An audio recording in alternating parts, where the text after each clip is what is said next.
Hello viewers, আসসালামু আলাইকুম। আজকে আপনাদের সামনে এসেছি চিকেন দম বিরিয়ানি রাঁধার প্রক্রিয়াগুলো বলার জন্য। কিভাবে বাসায় বাবুর্চির স্টাইলে চিকেন দম বিরিয়ানি তৈরি করা যায় সেই পদ্ধতি আজকে আপনাদেরকে আমরা এখানে লিখে লিখে দেখাবো ইনশাল্লাহ। সাথে থাকুন। সমস্ত মশলা যেগুলো লেখা ছিল সেগুলো আমরা ব্লেন্ড করেছি, করে এখন আমরা কিছু সস কিছু লবণ দিয়ে সবগুলো একসাথে এখানে মিক্স আপ করবো আর কি।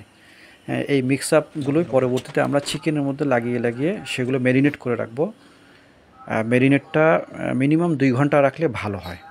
এরপরে আমরা পেঁয়াজ কুচির অর্ধেক বেরেস্তা করব আর অর্ধেক কাঁচাই রেখে দেবো। পরবর্তীতে এই কাঁচা পেঁয়াজটা আমরা মিক্স আপ করবো ওই ম্যারিনেট চিকেনের সাথে। পেঁয়াজ বেরেস্তা হওয়ার পরে এগুলো আমরা উঠিয়ে রাখবো। অর্ধেক পেঁয়াজ বেরেস্তা আমরা ম্যারিনেট চিকেনের সাথে দিব, আর অর্ধেক রেখে দেবো আমরা পরবর্তীতে বয়েল রাইসের সাথে মিক্স আপ করে দেবো। আর ওই বেরেস্তার তেলটা আমরা এখানে দিয়ে দেবো। পরবর্তীতে আমরা আরেকটু তেল অ্যাড করব, যেহেতু তেলের পরিমাণটা দম বিরিয়ানিতে একটু বেশি লাগে আর কি। এরপরে আমরা ধাপে ধাপে বেরেস্তা দিব, কাঁচা পেঁয়াজ কুচি দিয়ে দেব, তারপরে একটু তেল দিয়ে দেবো, কিছু নাড়ানাড়ি করব। এরপরে আমরা এখানে সস দিব, টক দই দিব, ধনিয়া পাতার কুচি সেটা দেব, তারপরে মিন্ট মানে পুদিনা পাতার কুচি সেটা দেব, কিছু সাদা এলাচ দিয়ে দেব। দেখুন আমরা এগুলো আস্তে আস্তে দিতেছি, এখন দেখতে থাকুন। একটু চিনি দিয়ে দেবো, টি-স্পুন সুগার, যাতে ওই যে টক দইয়ের মানে টকটাকে নিউট্রালিসি করার জন্য ওটা দিতে হয় আর কি। টমেটো সস,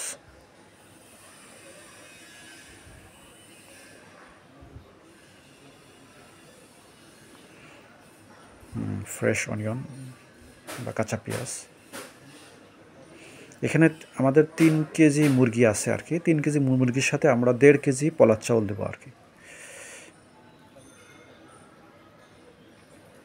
এগুলো ধনিয়া এবং মিন্ট মানে পুদিনার কুচি দিলাম। এগুলো দিলে একটা স্মেল আসে, অনেকটা হায়দ্রাবাদ বিরিয়ানির মতন স্মেল আসে। তেজপাতা দিয়ে দিলাম।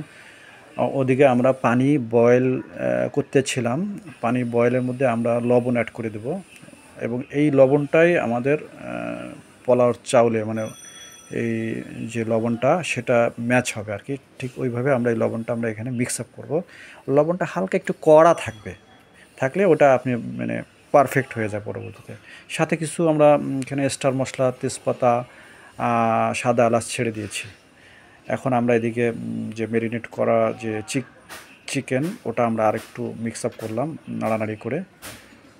ভালোভাবে নাড়ানাড়ি করব এখন, ফাইনাল নাড়ানাড়ি। এখন এর উপরে আমরা বয়েল রাইসটা 70% মতন বয়েল রাইসটা আমরা এখানে গরম করে নেব। যেহেতু এটা চিকেন তাই 70% এখানে করতে হবে। 60 বা 50% নর্মালি বিফ কিংবা মাটনের ক্ষেত্রে করতে হয়।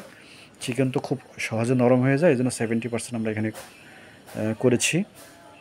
এই 70% বয়েল রাইসটা আমরা এখানে ড্রপ করব, অর্থাৎ এই পাতিলে দিয়ে দেবো ইয়ের উপরে, ম্যারিনেট করা চিকেনের উপরে।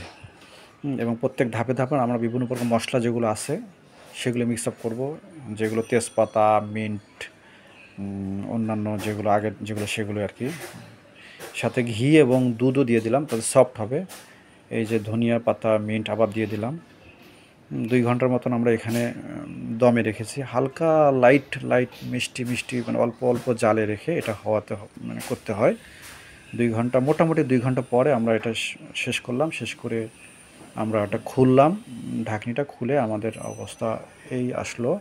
দেখুন কতটা মানে জুসি ভাব এসেছে, তেলতেলা, এবং কতটা সফট হয়েছে। এই যে এখনই আমরা আপনাদের হাত দিয়ে টেনে গোস্তটা দেখাবো কতটা সফট। দেখুন, দেখতে থাকুন।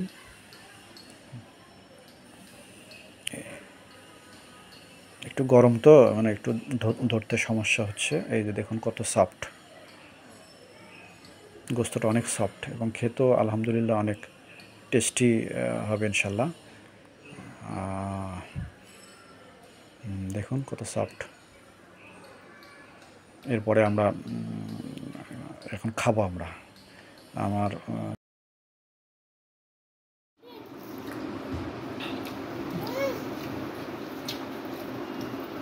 একদম সফট, একদম সফট একদম সফট হয়েছে দেখে।